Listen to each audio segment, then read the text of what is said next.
Ngayon naman tayo ay magluluto ng ginger, yellow ginger and white ginger. Ito po yun, oh. Gamot po ito sa baga, sa respiratory system. Dilaw na luya at saka puting luya. Yellow ginger, turmeric sa English. Tapos ito po yung ginger na white. Ito yung yellow. Ilalaga natin, imimix-mix muna natin na tugturin. Dito.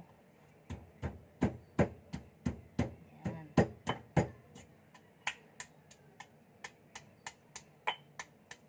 Bago ilagay sa kasirola. Tapos ito ay pakukuluan. Gamot ito sa baga, sa ubo, sa sipon.